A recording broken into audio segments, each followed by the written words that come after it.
Louisiana Living with Ashley Dowdy on Fox 14.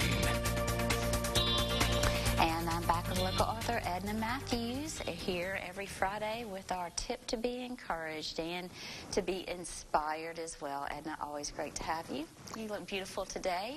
Thank you, Ashley. You always do. Thank you. Thank you so much. What is our tip today? Well, today I thought we'd talk about a subject that really happens to everybody, but maybe it's not the most joyful subject at all, and that is healing from the loss of a loved one.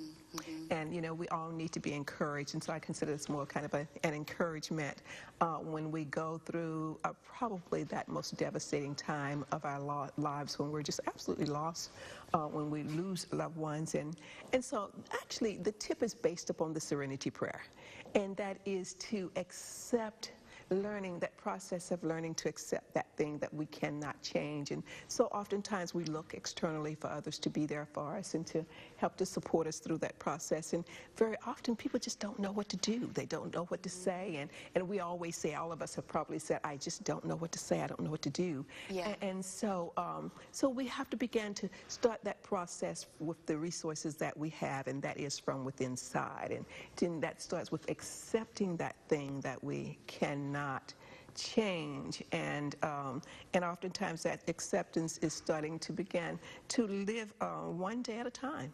You know, just give ourselves the freedom, the liberty to live one day at a time, one moment at a time, and to encourage ourselves in that process, and to take away the clutter that we put in this process, because we do hope and expect that others are going to be there for us, and perhaps the ones that we're looking for and expecting are not the ones that are going to be there for us.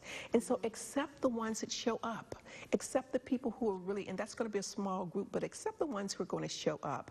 And also to begin that process by beginning to look at pictures and to recall memories that really give you the freedom to enjoy it in that very moment. And that's perfectly okay to do that. Then also too, we want to free ourselves of the anguish and the frustration and even resentment that we feel when we feel that the ones that we hope for to be there are not there. Don't hold on to that. You know, the healing is so much more significant and important that you are going through. This is a sacred journey that we're on at that particular time. Give yourself the space. Take a walk. Spend some time just by yourself. Spend some time getting along in a space where it's just you and you're dealing with the fact that you are able to take this one moment and embrace it right now.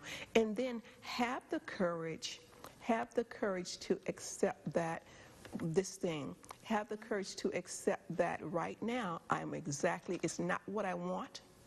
It's not what I would wish for, but have the courage to accept that truth. And that is great advice. Don't worry about the people that aren't there, because it just gives you more stress. So often that's what we want so badly. We want someone else to be there. We want others to help us carry the pain, others to help us with it. Well, the reality of it all is that what we need is going to be only from one place, and that's from within inside. Peace. Peace. Thank you so much, Edna, for joining us. Have a wonderful weekend. Thank you, Ashley. Thank you. Coming up next, we'll tell you about a women's conference coming up next weekend just ahead on Louisiana Living.